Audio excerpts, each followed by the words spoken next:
We're really excited about Thousand Access. This has been a project since only August. So when you think about tech, it's moved pretty quickly. So we've been working weekly, multiple times a week with Sabre on this tool. And it's a really light version. They've signed a 10-year deal with Google, so it's very Google-like, Google feel. So you know, click and point and Google Maps and everything else. Well, that's coming with the hotels, but we're just looking at the air right now. So, but hotels and car will definitely be running through this tool pretty shortly for you all. But what we've got now is a demo, and then really what we're after is your feedback. So we and you'll actually have an opportunity to speak with Sabre as well. So you know, if you can keep that feedback coming. You know, the tool's new, and yeah, we're excited for you guys to see it and to start using it. So thank you, Jamie. Of course. Thank you, Ben. And thanks again, everybody, for joining. It's my pleasure to be here today. I'm just going to share my screen. We'll launch right in. And apologies in advance. I know this is kind of annoying. I cannot figure out how to move that thing. So off the screen. So welcome, everybody. So this is our demonstration of the Thousand Access booking tool in partnership with Sabre. And I'm just going to jump right in. So we have created a detailed, hopefully, leave behind document that we'll share after the fact. So you don't have to take furious notes as we go along. We have given some screenshots and kind of some step-by-step directions for you. And of course, as always, we'll be here to support you and in touch with you to provide any assistance that you need. So in order to access Thousand Access, that's redundant, sorry, we would go to srw.sabre.com. So here's the URL that we'll go to. And if I were to go to this in a new browser window, which you wouldn't want to do to have them both open at the same time, but I can save that URL to my favorites, put it wherever, you know, that bookmark makes sense for me so that I have easy access to it later. And actually, I was going to show you, apologies. I'm actually not going to do that. I signed in this morning because we had, there have been some reports of some Sabre things going on here. So I am going to flip over here and just kind of show you what the login screen looks like. This is very similar for, I know we have some of you that have signed into Sabre previously. So it's just going to be, we'll send these credentials to you after our call. But you'll enter your agent ID, your password, and a pseudo-city. So we'll make sure you have those credentials. Once you get logged in, you will go directly to this homepage by default. And I'm just going to give you a little tour here before we actually make a booking. So we have this short and sweet top navigation bar. So under profile, profile is an area that I will show you in today's demo. It's an area that we will be talking more about in the future. We were deliberately focused for our mission today to show you the tool, show you how to book a flight, show you how to purchase a flight. We will be expanding on that as we move forward. So on our weekly calls, we'll be adding, you know, we'll have the opportunity to show you some additional functionality and delve into some topics in more detail, like traveler communications, for example. So for right now, we'll take a look at this when we're booking, but profile is this is your traveler or your company profile. And I'll, like I said, speak more to that in a bit. We've got flight, which is where we've ended up by default. We have proposal, which is kind of for future use. As Ben stated, we have some functionality that lives within the tool. We may or may not have activated it at this time, and there are some things we can hide and some things we cannot hide. So when we add cars and hotels, of course, you'll have those tabs added to this navigation bar as well.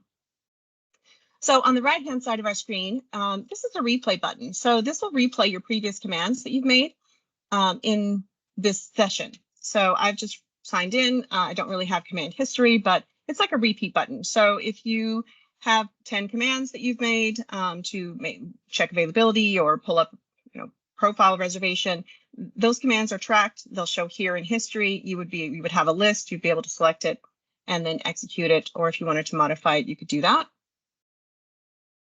Reservations is where we will go to take a look at existing reservations. You can search by record locator, which is also going to be known as your reservation ID.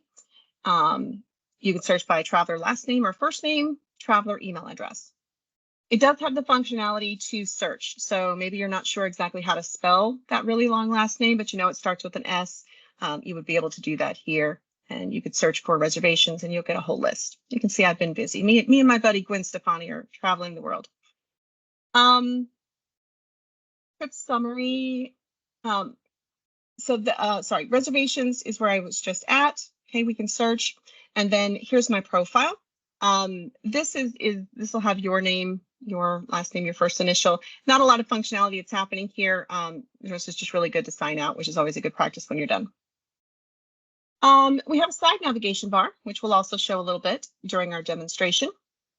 Here you have a trip summary, which is exactly what it sounds like, right? I don't have a reservation displayed, so it doesn't have any information, but if I had a reservation displayed, then it would have a summary of that trip there. And then some of these others are also future use. So we have trip proposal, pinned profile. Again, traveler profiles is usually what we're talking about there.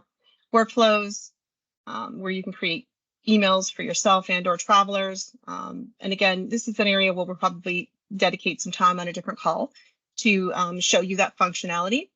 You can play around with it if you'd like once you make some reservations for yourself and just kind of preview those, what those look like by emailing that to yourself before sending it to your travelers. I would recommend that. And then applications, future use, nothing really there to see at this time. And that's my final. I don't think you'll have that button. And then under settings, the only option you really have there is just to modify your time if you prefer 12-hour or 24-hour time.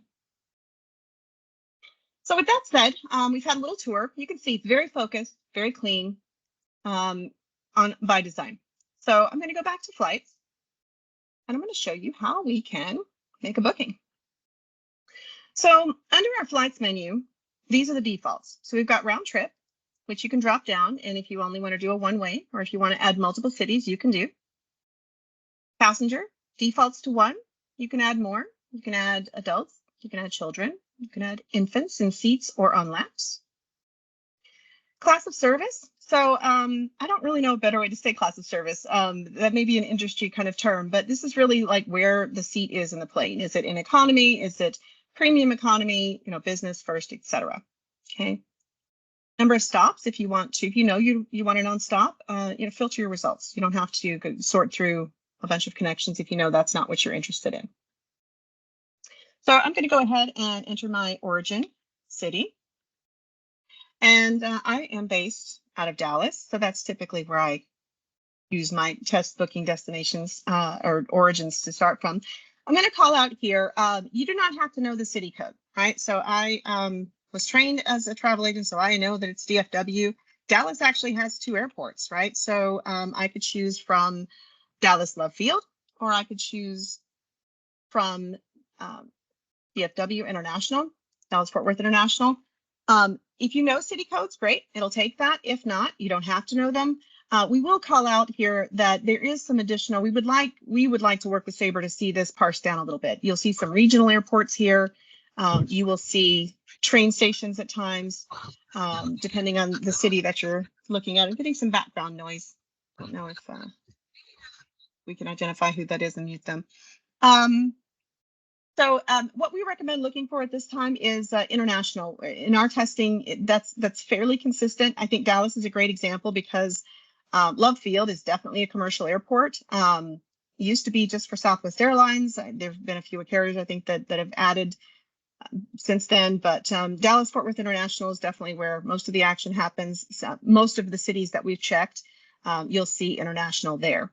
And we'll work to see, if we can get a resource to help you find those codes. I'm going to choose New Orleans. And again, we've got a few things here. Make sure we're looking for the international.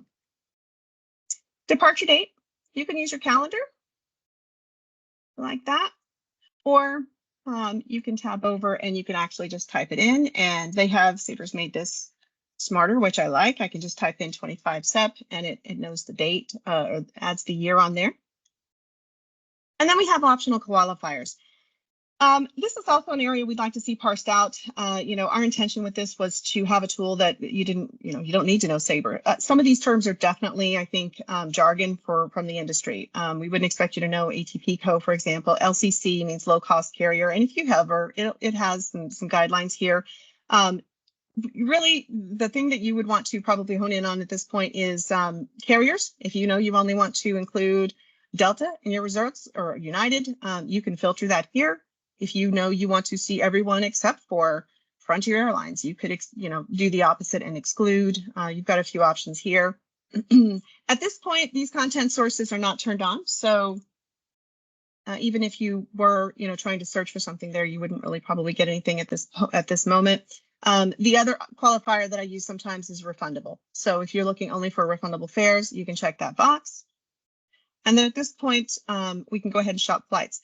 Before I shop flights, let me just call out, there is an option here to add frequent flyer information.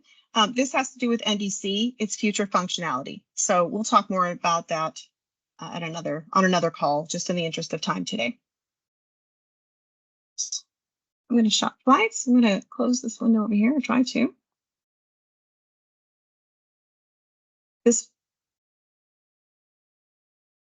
So now we have our flights returned.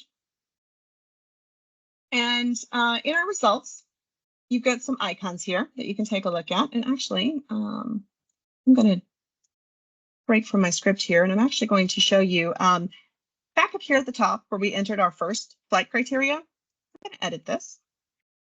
Why? Because I want to change from economy to premium economy. Okay. I find myself doing that a lot to filter out some of those low-cost carriers. Dallas, New Orleans happens to be a good city pair where we don't have a lot of those. But you can kind of see how my screen changed a little bit. So now that I've bumped up from economy to a premium economy, a little bit of difference here, right? This is shaded in where it wasn't before. And even though this is a zero amount, this is indicative of a contract somewhere that we are able to offer you as part of our agreement. So this particular one shows zero. If there is a commission on a flight, though, it will populate the amount. So you have that information at the point of sale. Sometimes this appears, usually you'll see this as you're shopping. So you'll see this, on your outbound and your return. I have seen some isolated situations where it will not shade until you've actually selected your outbound and your return. And that just has to do with, the terms of the contract. It might be specific to, sometimes it's not common, but sometimes they might only be on a specific flight, or it's a combination of the two. So I'm going to go ahead and make my selection here.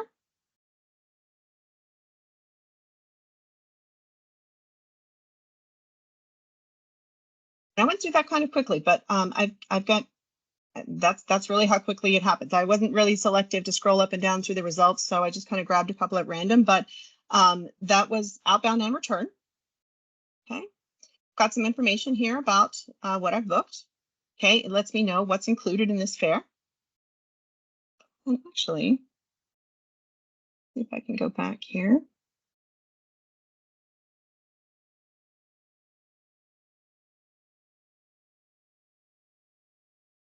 All right, guys, I wanted to show a little bit more of this detail here. So let me just redo my search really quick. I don't think that really, I think I clicked on that a little too quickly here. Didn't get the, let's do New York. Haven't booked anything yet. Actually, I have. So I'll show you how that looks. That's actually a pretty good example. So I'm going to select my outbound flight. Okay, and again, it's giving you some information here about this flight. Now you can see I'm on the return.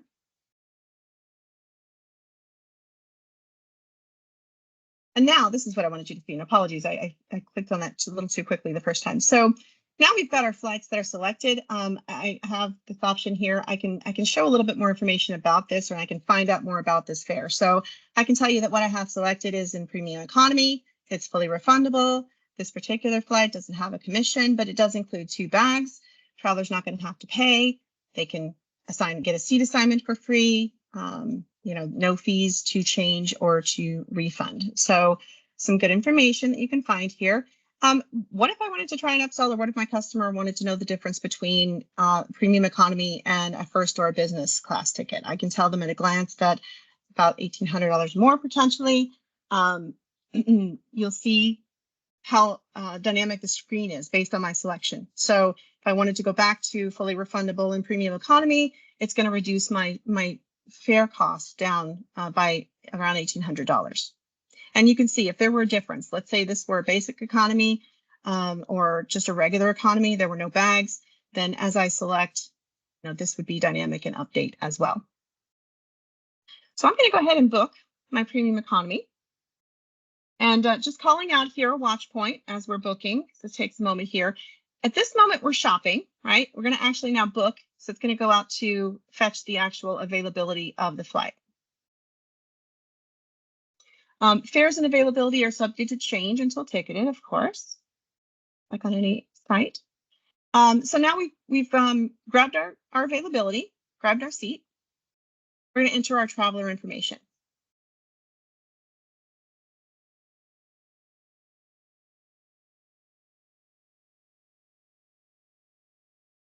This, I'm going to enter my phone number. Email address. And we do need a credit card. We will need to have a credit card.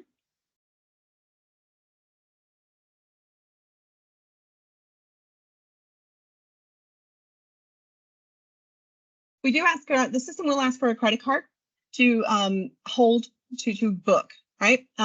This is the only information that you need, kind of start to finish, to create a booking. I'm going to go ahead and select book. We can go back and show this. There is an additional area there to expand, and we include that in our leave behind document, where you can add frequent flyer information, passport, visa, additional secure flight information if desired. There are some cases, it didn't happen in this case. I see it a lot with Delta, where you may get a message from the supplier after you book, and it's usually like, I wouldn't quite call it advertising, but it's definitely communication from the supplier to the booker, to the travel arranger. So it might let you know that there's free Wi-Fi on board. So if you were actually on the phone with the client, it's kind of nice. You could actually, call that out and let them know. We're going to go ahead and take a quick peek at the seat map. You can assign seats for your traveler. We can get that up here. Okay, we've got our seat map here, so we know what's available. I can go to the next flight.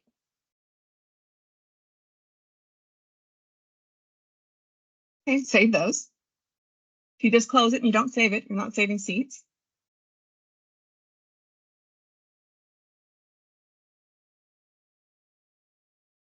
Okay, it tells me, yay, got them, got our seats successfully booked. So now I want to close this. There are no air extras on this flight. Air extras at this point are really kind of informational. What I see a lot is information on like it's optional. What are they called? Like ancillaries. So if someone wanted to pay to take their golf clubs on their trip, if they're bringing a kayak with them, it's kind of information about that. You cannot actually book those at this time via Thousand Access, so that's future functionality. So now this is our booking confirmation screen. Our reservation is successful.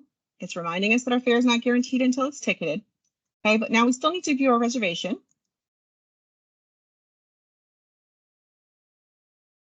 And here we have, at this point now, we have a reservation ID.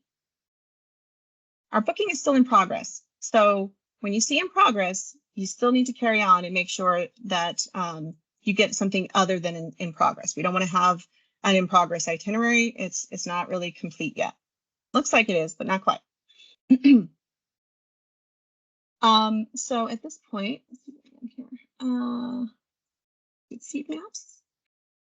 At this point, you have the option to hold or to purchase. As the system just reminded us, fares are not guaranteed until it's ticketed. So our recommendation is that you don't do a lot of holding, right? What you really want to do is you don't want to hold the space until you're ready to purchase, just because it's never fun to have someone call and say, yeah, I want to book that trip, and then you have to let them know that it's gone up $400. We have an option here to expand our itinerary. If we want to look at anything, just kind of recap. Baggage information, you can get some additional information here. Okay, if you need to see taxes and seats, seat map displays here. Doesn't show the seats yet here, but I'm going to show you a different place where you can see that information. At this point, just want to call out, again, our booking is in progress. If at this point your session timed out, let's say you got a call from a client, you flipped over to do something else, you come back to this screen, it's timed out. If you have refreshed your screen, if you use your back button on your browser, then try and come back. What happens is the system keeps this reservation in progress in a lot of cases. So we've got a reservation ID. What would happen potentially is it might look like you were not in this booking any longer, but you would still be in this booking. So that's why we're kind of stressing this. We don't want to have you have a situation where you come back, you think that it's a clean screen, you add flights, and then, poor Jessica Jones is not just going from LA to New York, but now she's going also from Dallas to Paris. So what we're going to do at this point is we're going to make sure that we have a hold or a purchase action. Okay, I'm going to go ahead and purchase my flights. And when I do, it will actually, let me close this for a second. If, let's say at this point, Jessica was like, you know what, I just got a call, I can't make this trip. At this point, I have the option to share. If Jessica was going to go on her trip, I could share this itinerary via email, give her a copy of it. I can just close this, which just gives me the option to go back to either hold or purchase.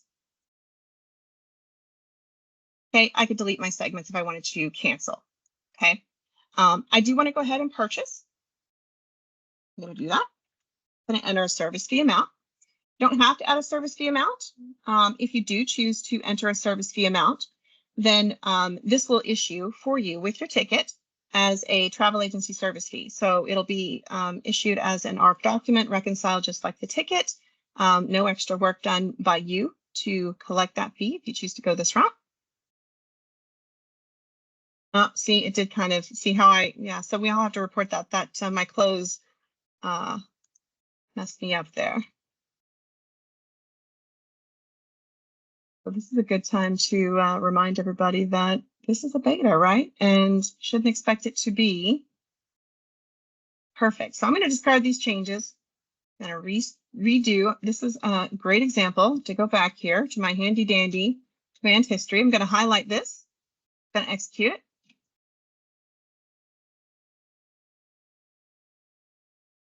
Select my flight, book.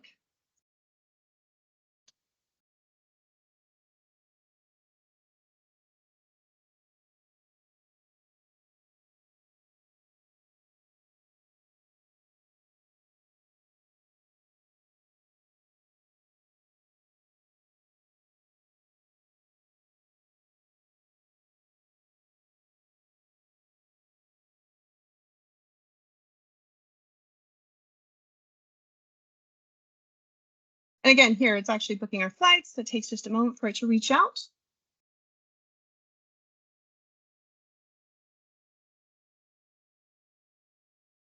At this point, our reservation is successful. I'm going to view it. I'm going to purchase it.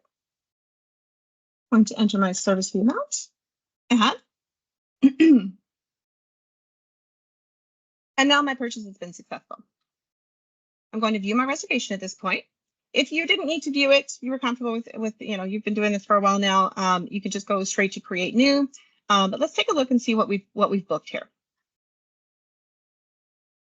So now you see that my little trip summary icon on the right side of my screen has illuminated. So you can see some information about this trip. Okay, I didn't grab seats on my second take at that. Even though you didn't see it in that first confirmation screen, if I expand this, if I had assigned seats, which I could do, actually, I'll just do that right now, show you the difference. We'll grab our seats again. They don't really show in the itinerary summary, but you'll be able to see them in the trip summary.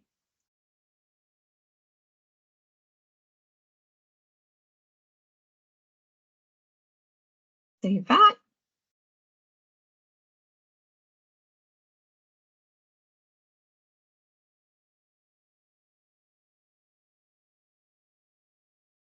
Okay, seats have been saved. I'm going to close it. You can see how my trip summary has updated. Okay, I can expand, see any additional information that I had before. At this point, whenever you click book, what happens in the background, or when you click, when you select purchase, what happens in the background is this goes to our automation for ticketing. That usually happens pretty quickly. In the event that we get some unexpected response, it might take a little bit of time, but you'll get a notification after ticketing. And I'm just going to drag this over here. This is an email. This is generated by Sabre, and we'll spend more time talking about this when we have. We'll spend a call kind of focused on this and explore it. We're going to make a few updates to this, but this communication at the moment, we're going to recommend that this comes to you. This is good communication you can actually share with your traveler if you wanted to. It'll include, depending on what type of document you're trying to issue here. This is actually a ticket receipt, so that's why we've got some PDFs attached. We're going to make some adjustments here to make sure that these are not redundant. But it's basically just going to give, this is an example of one that I ticketed yesterday. So it's actually been ticketed.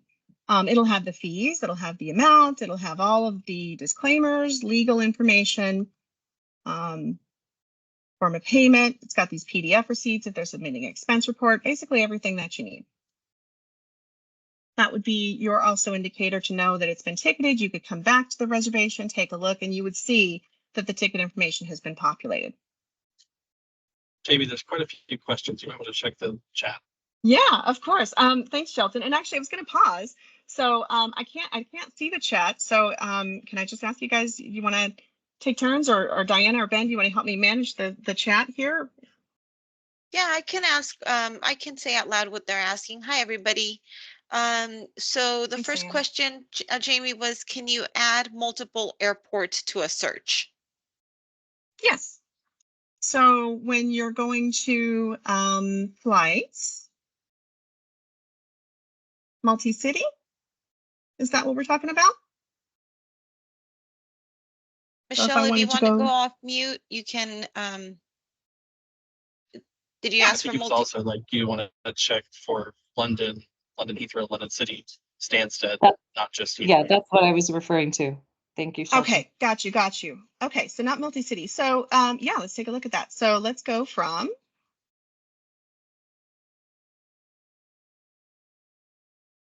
you couldn't, so it depends on how you want to shop a little bit. So you could, I believe, go like NYC. New York has multiple airports. So in that situation, what you want to look for is, and again, guys, we know this isn't perfect, so we're going to work with Sabre, and your feedback will help. I could choose, these are both multi-airport cities. So instead of looking for, as a recommendation, to look for the international, like, London Gatwick or Heathrow, you could choose London. Okay. Yeah, thank you. That's helpful. Okay. I'm going to the next question. I didn't mean to go. No, please don't. This is meant to be interactive. So please, your questions are welcome. Like I said, I knew I kind of blew through that. I was worried about time and getting through all of that. We've got just another piece to kind of talk through here, but definitely a great time for questions. So please open it up. What else do we have, Diane? Okay, can you see the seat map before you book? Would be important for multiple travelers that want to sit together. And that was, go ahead, Jamie. No, yeah, I'm just going to change this to premium economy. I'm going to reshop this real quick.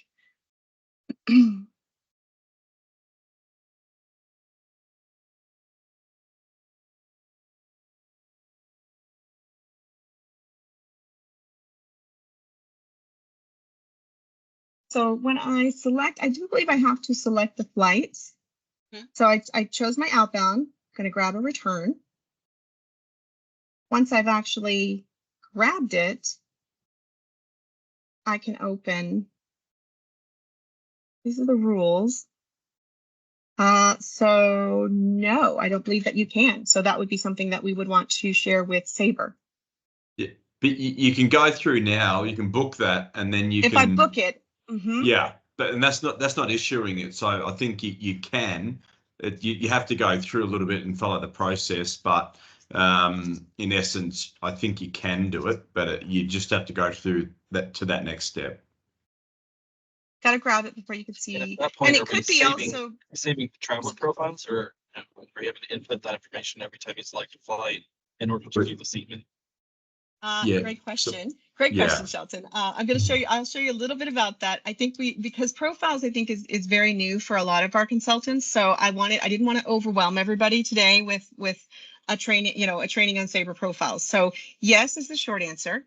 We have the ability, we are working on implementing, today, most of our traveler profile information lives in Tramada, right? We want to put it into Sabre for you.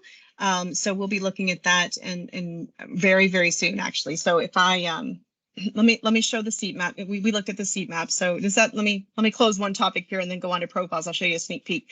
Does this answer the question about seats? And the reason why I think this is, I was just going to mention, is because where the seating availability would happen is determined at times by the class of service that you book, right? So it doesn't know yet what seat map to show you if you're looking at both economy or, in business. So that may be one reason why we can't see it before you actually make the selection. Even in Sabre, I think you'd have to, like in the desktop, you have to sell it hold it before you can actually look at the seats. For profiles, yes, and I'm giving you as a good example of what not to do because, kind of piling everything into this one reservation here, you can kind of see, I haven't finished that trip that we started before. This is an example of what you don't want to do. Well, we're going to cancel all this when we're done. So I'm going to let this go in the interest of time, but I want you to see, this is one way. If you have this closed though, it would not be very visible to you until you actually went to view your reservation. And then it's like, oh, holy cow, what have I done? And if you're not paying attention, it can almost look like, oh, I did out or a back. No, these are entire trips, right? So if I expand this, LA to Newark, it's added this around here for me, and then entirely different trips. So I believe that's a good illustration of what not to do. But to show profiles, Shelton, to your question, yes, profiles, what profiles would allow you to do. And in the first phase, we might do just a profile just for you, right? So this might be Shelton or, my first initial last name, and I can search.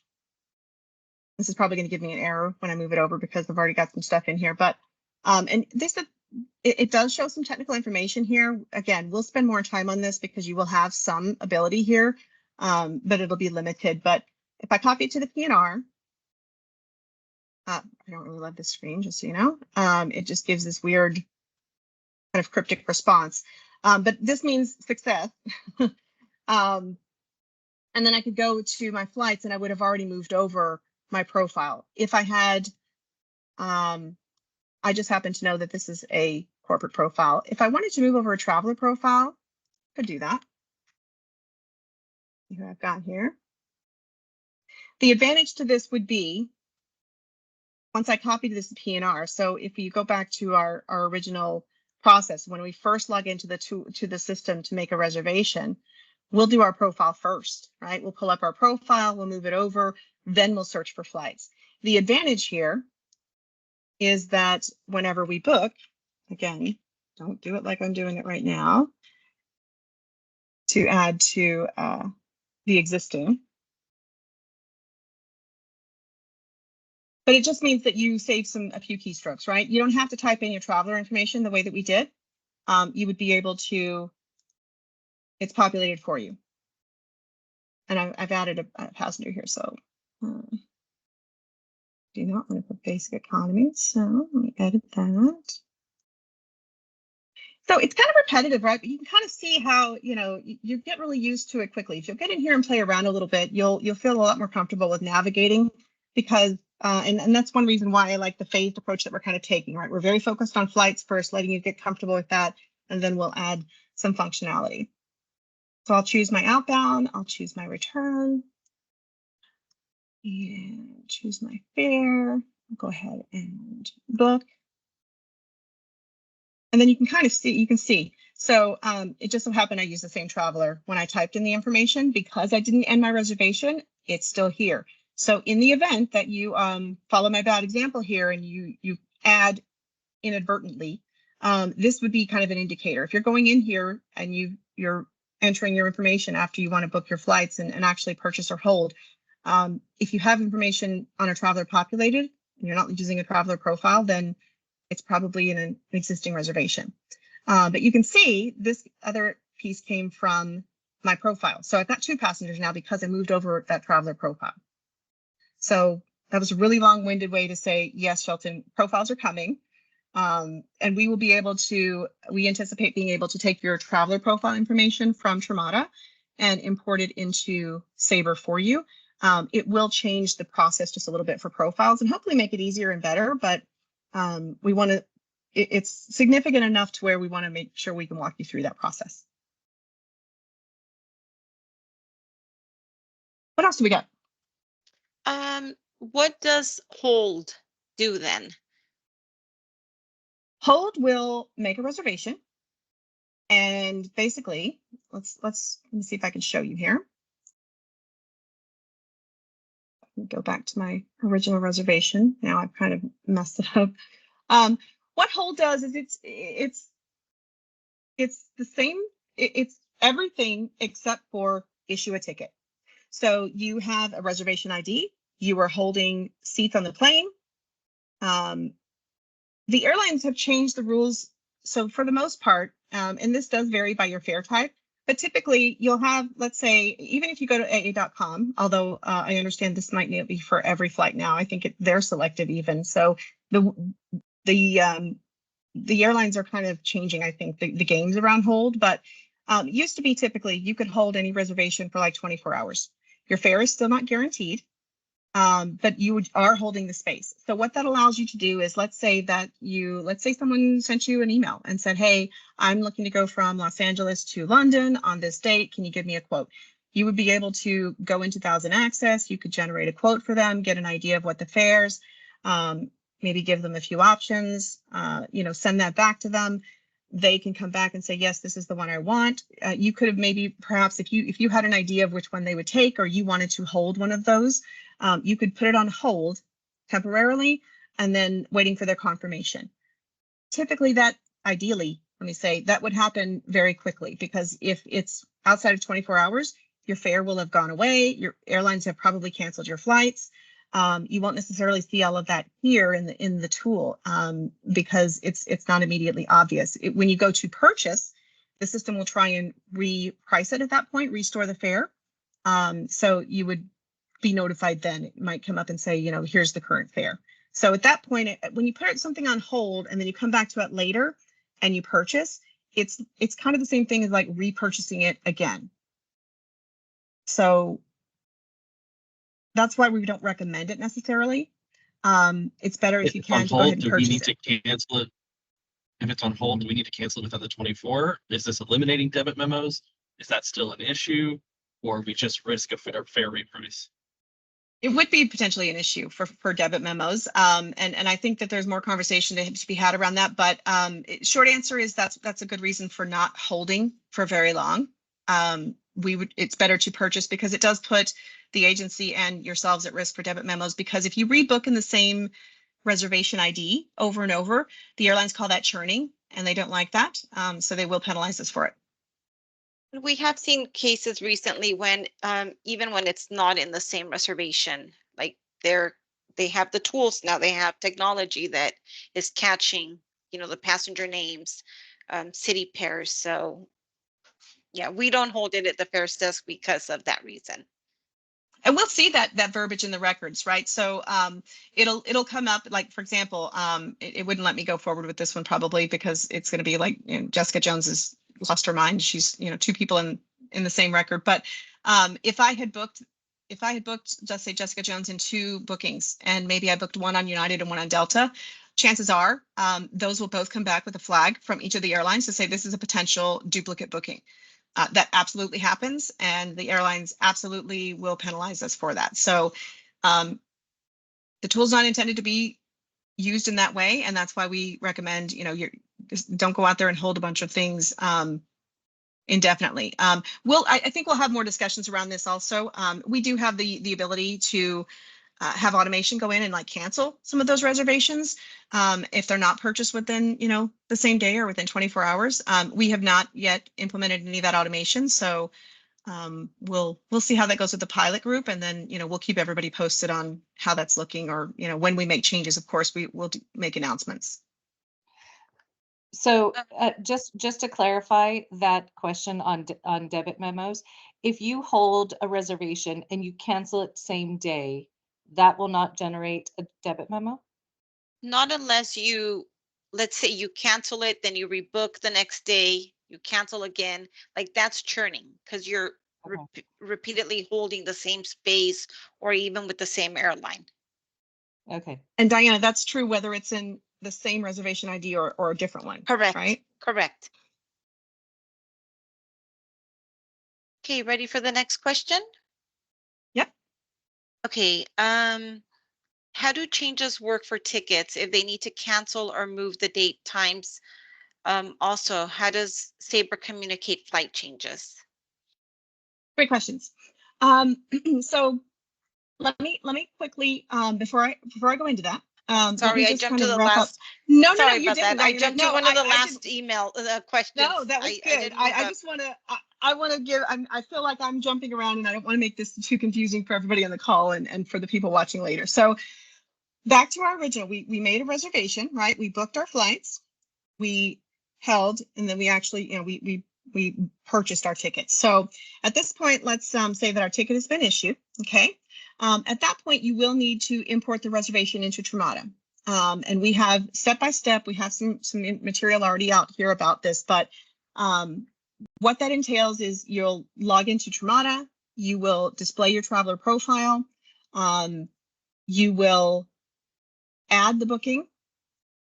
I'm just going to share this one little piece of this document here that's not quite finalized, but I want you to have the visual of this. What this really entails is you'll go into Tramada, you will display your traveler profile. There is an option to add booking on the left-hand menu. And in that booking add screen, which is what the screenshot here is, and I know this is kind of tiny, so let's see if I can make this a little bit bigger. I've pulled up my traveler, Jessica Jones, and I'm going to click on Add PNR. And then you will see a drop-down arrow next to that. You'll drop that down, and your reservation will be here. So you'll be able to select it, refresh it, and then most of your booking information will be populated for you. So these required fields, and I'm sure you're all familiar with how to add a booking in Tramada, your itinerary summary, departure date, it's going to capture that information for you and populate it. So just take an eyeball, make sure that it looks. I think Shelton got dropped, so I was letting him back in. Confirm that it matches up. Enter anything additional that might be required, and then save. And then your booking ad screen in Tramada will refresh to populate all of the itinerary summary, departure date, all the information it can gather from the ticket. It will create a costing for you.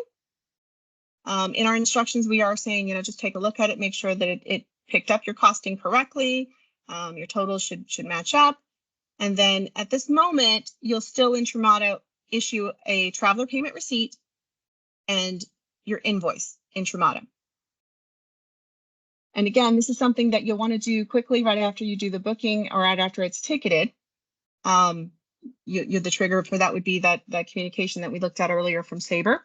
And that'll make sure that your invoicing is taken care of. We are looking at ways to automate that even further to try and eliminate some of those steps for you. So we'll keep you posted on that.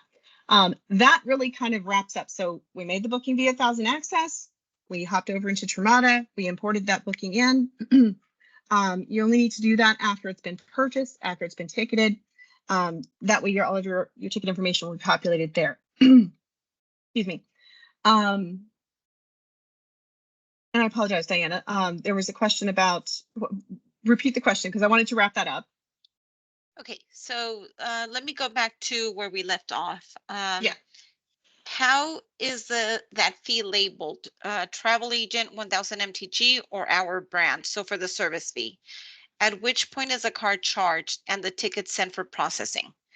So it's kind of like when you hit two questions. So yeah, it's very generic. It says service fee. That's it. We'll spend some more time when we do some focused, a call focused on the communications piece and show some of the options that'll be available there, if that's okay. And there may also be, we'll look to share some information that you might be able to self-service on your own, but it's pretty basic. It's just service fee. It's very generic. The communication, again, from Sabre doesn't have to be the communication that you send to your travelers. If you want to have that communication come just to you so that you have that trigger that ticketing has been done and you still want to import it into Fermata, you know, maybe you use Travefy and you want to import, you know, share issue that document in Travefy, you still have all that functionality.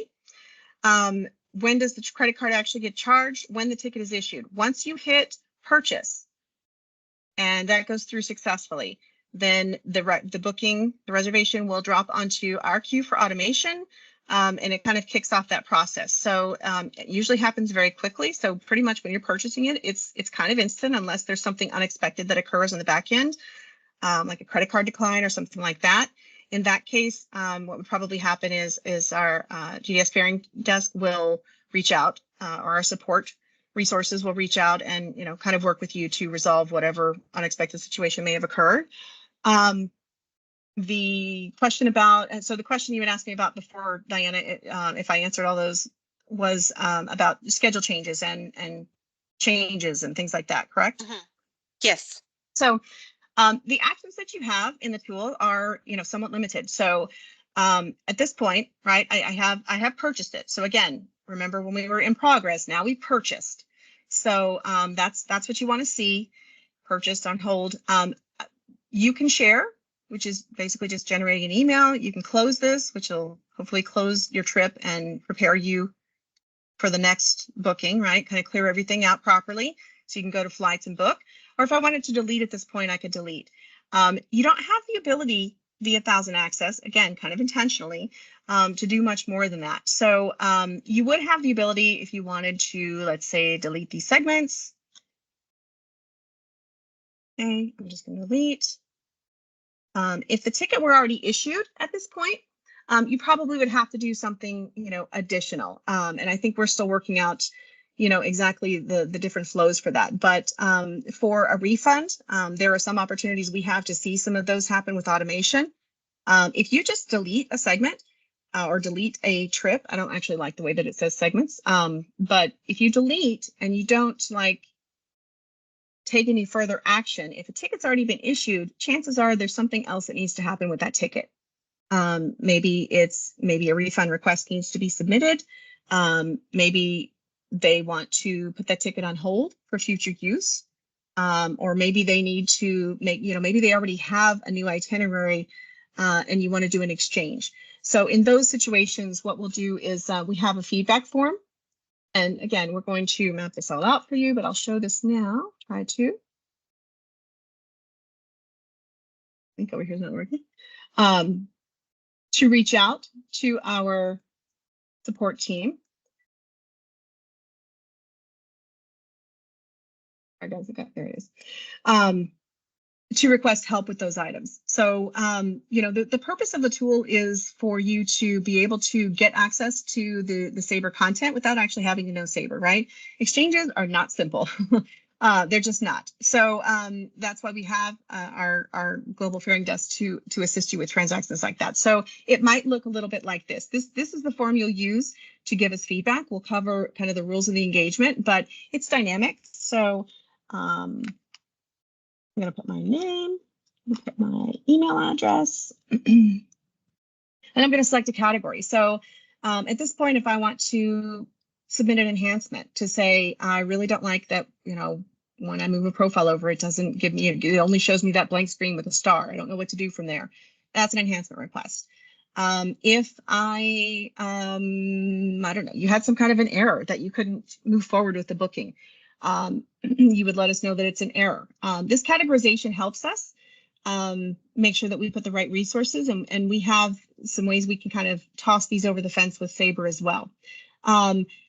As with everything, you know, as much as you're able, please give us clear, concise details. Let us know what your dates and city pairs were, because we really like to try and recreate what happened. What did you think was going to happen, right? What did you expect versus what actually happened? And we have an area where you can give us files and screenshots. If you wanted to submit a refund request, we've got this formatted to ask you for the information that we need. Okay, and this will go to our fairing desk, and same thing with an exchange. So the short answer to that, I guess, is just simply that we'll be available to help assist you with this. And our plan, again, is to be very focused in the beginning, give you access to the tool, let you kind of do some test driving, get familiar with it. And as we go through some of our calls over the next few weeks here, we'll focus on specific areas like communications, profiles, exchanges, or wherever. We'd love to hear your feedback on what you'd like to see. Those things make sense to us based on the nature of the work that you're doing, and they're, specific to Thousand Access. But we're happy to take your topics. Amy, let me follow up on that question because I think you're still in it. Let me follow up real quick on what you were talking about at the end of the booking. So in the United States, we have to have the ability to cancel and refund within 24 hours on anything that's ticketed. So is that functionality already there? That's to follow up on to finish the booking portion of the question. Then the other questions that are coming up in the chat that I have and some of the people is coming out of Sabre going to be branded 1,000-mile travel. So just the service fee, but the branding on the receipts and all of that. Just for future reference, if it's branded 1,000-mile, it's not particularly runs. So Shelton, you're breaking up just a little bit, so I don't think I got all of that. So the functionality is not in the tool today to say like refund this refundable ticket. So we've already made note to take that to Sabre. As far as communications, we'll be sharing some more communications on that. It's to be really transparent. It's a balance between I do think that we have the ability to offer some of that customization for you. We have to do it in a way that is manageable for us as well. So we have a lot of that information in Tramada. So one of the goals that we have is to try and set that up for you to help with that. For those of you that are interested, I think it also makes sense for us to spend time where it's most meaningful to you. So some of our consultants might want to have the communication go from Sabre, from Thousand Access directly to their travelers. Some might not because they use Travefy or what have you. They might want to have that option on a per trip basis. So what we'd like to do ideally is to give you the option to manage either way. We might not have it all right out of the gate immediately, but that's what we're striving for. Does that address most of it? That all makes sense. Yep. The question I had regarding cancellations was any ticket booked, whether it's refundable or not, in the United States is refundable within 24 hours of ticketing. So that's a functionality that I think is really important right out of the gate. Yeah, Diana, keep me honest on this. I don't know if that I think so when we say refundable, it's not so much refundable. I think really what you're saying, Shelton, is void, right? So void. It's a void. If you have, so let's say per ARC rules, when you issue a ticket in a GDS, you have in the US 24 hours to void that ticket. That is actually changing or has changed, I think, Diana, is that correct? Actually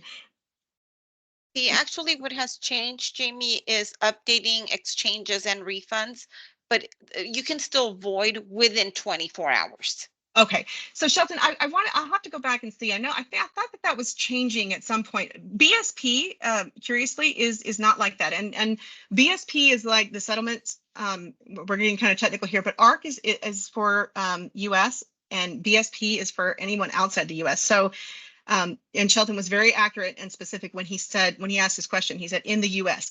So in the US at this moment, I believe we have 24 hours to void a ticket.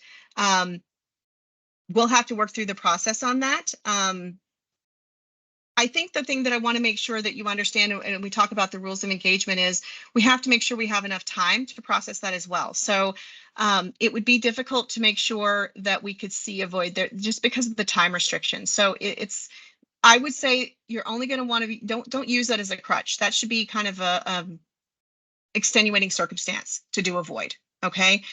When you hit purchase on a ticket that you book, you should understand that you're hitting book. Don't depend on a void. If you need to have a refundable fare, it should be a refundable fare. We'll always work with you as much as possible, but if we've got 5, 10, 20 requests that have come in, or we've got travelers, an event that's happening, the resources may be busy elsewhere. So I don't want anyone to get in a situation where we can't handle the void, just in full transparency. So With that said, let me kind of cover just a few rules of engagement, just as we're wrapping up the call here, and then I'm free if anybody wants to stay on for additional questions. So as far as rules of engagement, we're just asking you to be engaged, right? Share your feedback, give it a test run, whether you book it or whether you hold it and then you cancel it. Just familiarize yourself with the tool. We'll be sending you your login credentials this week, I expect. Expect the feedback form. We'll have a link in our leave behind. We'll make sure that you have access to the URL for this form. So you can share anything and hopefully everything with us via this form. If there's something that's not working here, you can let us know via email to our support desk. Expect the unexpected, which is just a nice way of saying, like, don't expect it to be perfect, right? We definitely saw that in the demo. Depending on your scenarios, that's the benefit of a pilot group, is that you can help us see how the platform manages all of those different types of scenarios that you book day in and day out. So we can't possibly test those. So that's why your feedback is very valuable. If you're unable to complete a booking in Thousand Access that requires immediate attention, we're going to ask you to, while we're going to give every attempt to respond in a timely manner, it may not be instant. So this might not be the tool that you want to use if you've got someone who's traveling in the next 2 days, right? If you can't get through that booking, and you want to come to us, let us know what's happening, definitely. But you might need to, if it's something you need to get ticketed because it's for fare, or you're working on it at 11 o'clock at night and the fare is going to expire, you'll need to revert to whatever process you're using to consume that content today, right? We're not trying to direct you to AA.com or booking.com, wherever you might be consuming that, but we want to be transparent about, the expectations. Make sure that you give yourself enough time on the transactions that you're booking here during our pilot, so that we can help work through any challenges you might encounter. The cadence, we expect that we'll keep the pilot group open through the end of April. That's subject to change, just depending on how things go. We might extend it, based on feedback. Probably be a decision we kind of make together as a group with you, but that's what we're thinking right now. As far as meeting cadence, we're going to offer a daily call, probably in the later part of the day. We have a lot of folks in the Pacific time zone. We'll be sensitive to anybody that might be in the East, but probably later in the day. A quick optional call, but just a daily huddle meeting. We'll review booking and ticketing activity, kind of just give everybody an overview of what we've seen that day, an overview of the feedback that we've seen submitted that day, and then open it up for Q&A. We will do a weekly call that we expect to be scheduled for an hour, so we'll get those on your calendar. We know that not everybody not going to be one time that meets for everybody, so we'll do our best. We'll try and record. We will ask Sabre to join that call as well. So it would be a good opportunity if you can, make yourselves free to join that call with us and have direct conversation with us and Sabre at the same time. We've talked a little bit about after-hours emergency support. After-hours emergency support will be made available to you as a pilot participant with no implementation or subscription fees. And what this is for after-hours emergency support for your travelers. I've got a link that I'll share with you that has all the details. This is all also on our hub. So it's a company called All7. This can be, you can have your traveler contact them. You can share the information with your travelers, or you could do it on their behalf if you chose to go that route. There is a per PNR fee that applies for assistance when it's provided. Ideally, that's something that you pass on to the traveler. It's not an exorbitant amount, and they're not the type where they ding you for every contact, right? As long as it's all related to that one booking, for the most part, it's just the one fee. We're going to compile all of our FAQs into hopefully an easy to read document for you, and we'll post that on the hub probably. We're trying to figure out where the best place is. We want you to have access to the information, easily. The most important FAQ I have to share, you cannot be logged into Thousand Access and into Sabre Desktop at the same time. I think we have some participants who maybe have never logged into Sabre. We have some that definitely have. Please do not do both at the same time. That's a great example of how you might kind of interrupt your booking in Thousand Access and kind of confuse the system and not finish a booking gracefully. So you will get an error in one or both. if you try and do that. It's the same credentials. It's still Sabre behind the scenes.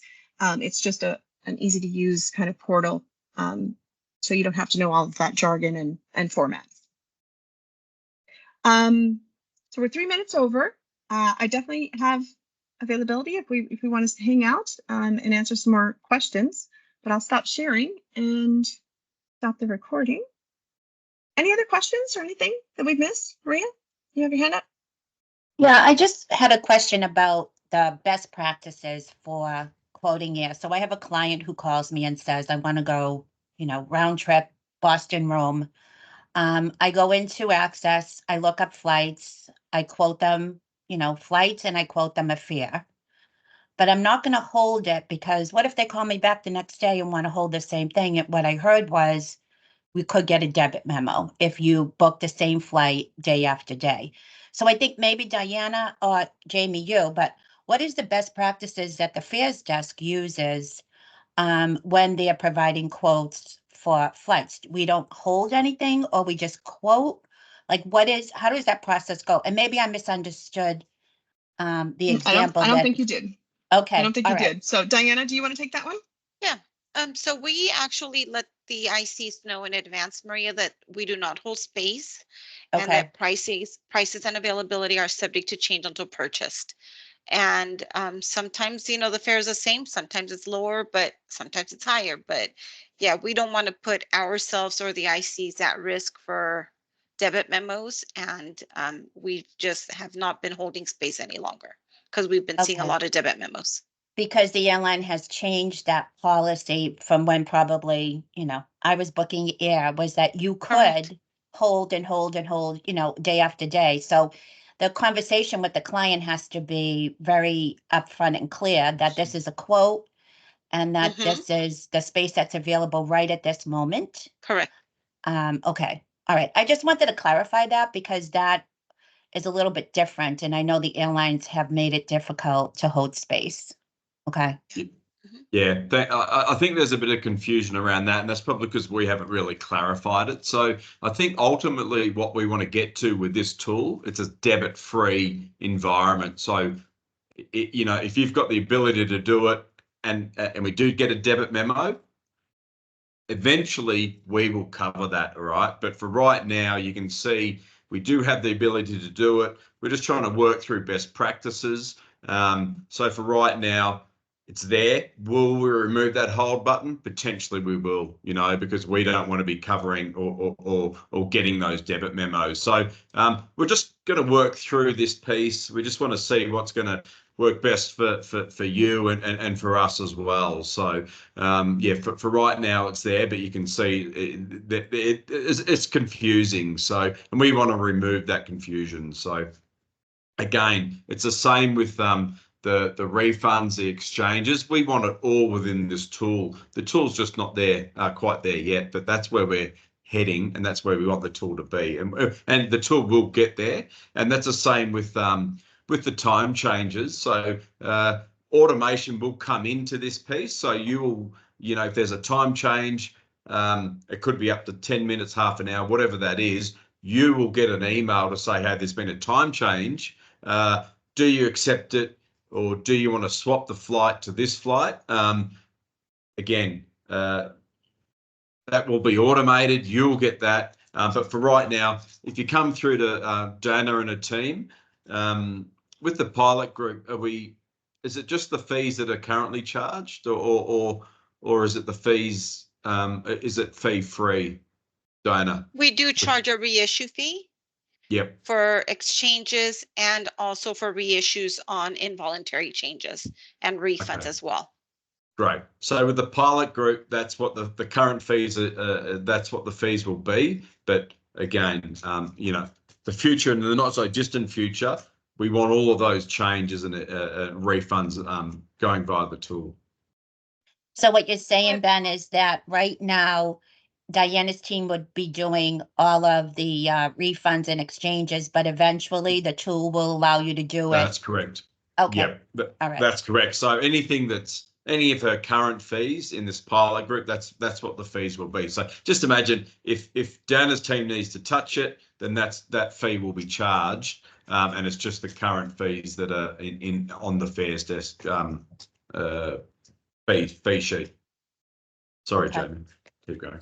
No, not at all. Thank you all. That's great conversation. I was just going to say, I've made a note to on our FAQs to kind of like put some clarification, some verbiage around that. And Marcia, I saw your comment in chat, so we'll try and maybe give some verbiage that you might be able to hand off to your client as well.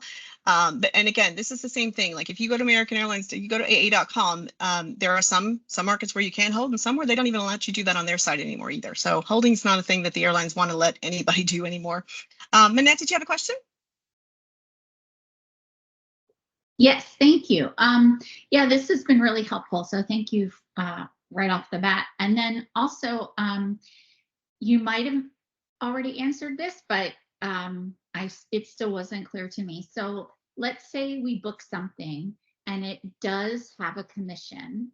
Let's say it's like $100 that was automatically applied. And then we go into Tramada and we put in that PNR and it populates whatever data it pulls over into Tramada. Do we have to do anything to input the commission and get that process done, or is it already automatic? It'd be already automatic if the system knows it. So we definitely want to test that out, but yeah, it should be automatic. The only thing you'll have to do at this point, and again, at this point, because we do want to make sure we want to try and automate more of this as well. But at this point, once you import that PNR into Tramada, into your booking, that information should pre-populate. And the only thing you'll need to do is to issue your receipt and invoice. Okay. And then sort of in the same vein with the service fee piece that popped up, that looked great. I did notice that it looked like it defaulted at 35.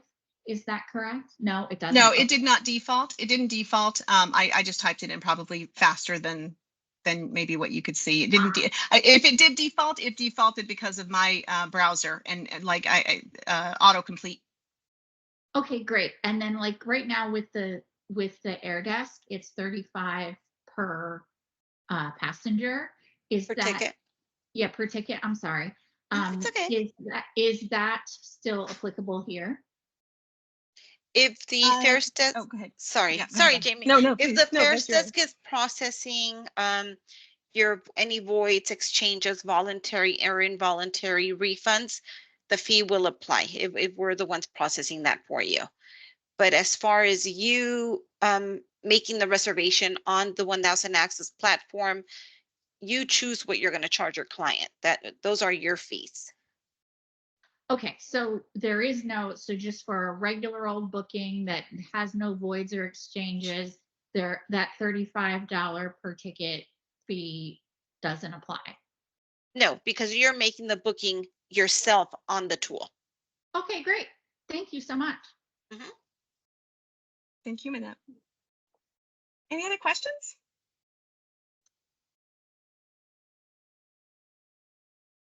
I think that was a great question. And just going back, so if you're making the booking, that's great. There's no fee. We want to get to a point where if you do the exchange or the refund, which we'll get to at some point in this tool, we want there to be no fee because you're the one actually doing it. So yeah, that was a great question. All right. Well, I have a question about the contracts that are loaded. Are the only ones that are loaded currently the ones from the pseudo city code in Omaha? In other words, are they the US contracts, or do we have access to all CTM global contracts?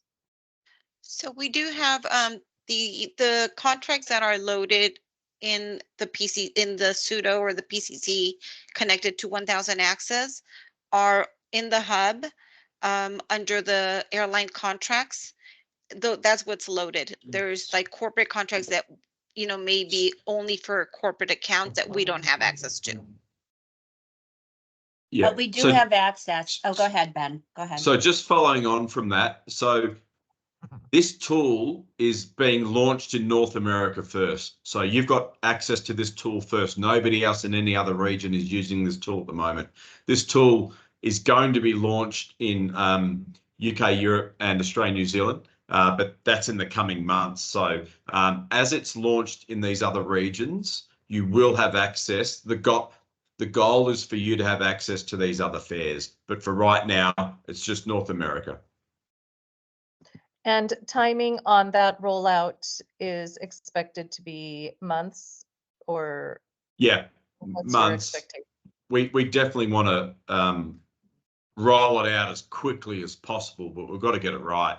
So we need your feedback. We need you guys in there. We need you using it.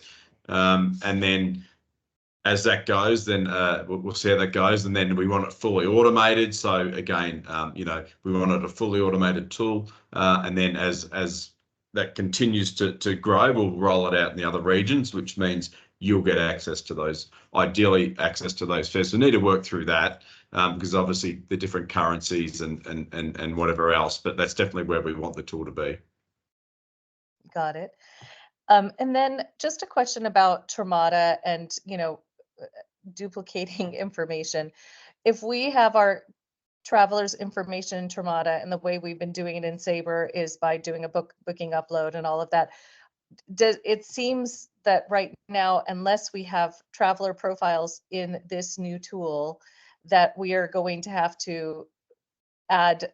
So we'll have our traveler information in Termata, and then we'll have to add it again in this tool, or how does that work? For a very, very short period of time, hopefully, Michelle. So we have the ability, and so what we're looking at is it's going to be a different profile solution. So we'd like to give, and the reason why is because we have a profile tool that we can implement that will provide a URL for you or your travelers to like self-service their profile. So today you have to update in Termata. They can't make a change to their credit card or their passport number, or, you know, whatever. They get married, they need to do a name change. The new profile tool that we want to implement will allow you to give your travelers, if you want, and you don't have to if you don't want to, but a URL so they can self-service their own traveler profile. That information from that portal will write both to Sabre and to Termata. So the advantage is that you would not have to maintain it in two places, right? We can have, we'll kind of replace the interface that you see today in Termata. We'll give you a new URL for that if you want, you can share with your clients. We'll push it to both. So the change to RICs would just be how you enter traveler profile information today if you're going to maintain that. And it's a big topic. It's kind of a layered conversation, so that's why we didn't go into it today. But we actually have access to the tool today. We're doing some testing behind the scenes to push that over. So if you'll bear with us for, it's going to come very quickly for this pilot group. And we'll have a call where we can delve into that and kind of show everyone who might not be more familiar with Sabre's profile process, how that works. But it's coming really, really quickly. And I'm really excited about it because it's going to give us a lot of efficiency. Okay, thank you. Ron? Yeah, going back to your comments on the fares and commissions, are what we see in here exactly the same that we would see in regular Sabre in terms of commissions and fares? Or Yes. is it different because it's only North America? No, it's the same. The content is the same as what you would see if you were accessing. It's the same pseudo. It's the same. Okay, thank you. Mm-hmm. And I think there was a question in there also from Marsha. It would have been nice to have a booking. She said, Ron, just answer my question. Yeah, that I was coming shows to you, the Marsha. commission. It's really clear though. Like if you jump in the tool, you can see it's highlighted the circle, and that is going to be updated as well, so it's even clearer. But you're going to be able to see your commission in the search screen, $100, whatever the amount is, just so that is a little bit clearer. So I think that's in the next release. I have one more question. So Ben, just to clarify, when you were saying the fares that are loaded into the PCC, they're all the fares that we're quoting today, whether you reach out to, whether you're booking in Sabre or you're reaching out to the fares desk.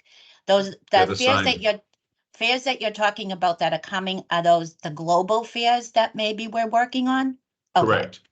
So yes, that you could leave from any gateway in the world and we would have. Correct. Okay. Yes. All right. Yeah, but the fairs right now. We've got all the fairs in there, and we're actually working on getting more fairs, more leisure fairs loaded in this tool as well. So there, what you see now is everything you get from CTM or Sabre, or the private fairs that we're allowed to offer are in there as well, and that'll keep growing. So yeah, we're definitely not holding anything back. We want you guys to have access to everything that you possibly can. Thank you. Thank you. Marcia added a question. How does Sabre communicate flight changes on the airline side? And then can you go and make changes to select what your clients want to change, or do you just contact 1000 Mile about this? So Diana, do you want to take that one? Because I think the process is going to be kind of the same. And we touched on it just a little bit in the call, but we probably went through it quickly. But we're going to use automation to help us with this, right? Yes, we're going to reach out to mid-office to hopefully have the same tool that we have that the Fares Desk or the PCC that our Sabre users are in, where it's automated, I'm sorry, not automated commissions, I'm thinking commissions, automated schedule changes. Currently, if it's like 15 minutes or less, the tool will auto accept the schedule change, considered a minor schedule change. And if it's more than that, the IC gets an email notifying them of the schedule change so that you can inform your clients. And just to expand on that a little bit, Marcia, Sabre communicates it's the airlines kind of, that communicates it, and they communicate it through Sabre. So it's on like a Sabre queue, and Diana's team manages the queues and or automation. So it's a combination of both. Any other questions?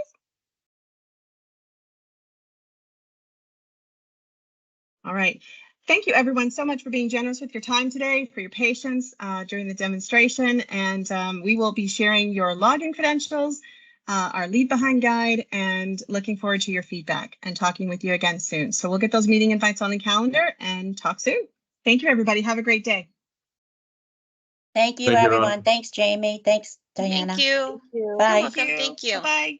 Thanks, everyone. Bye.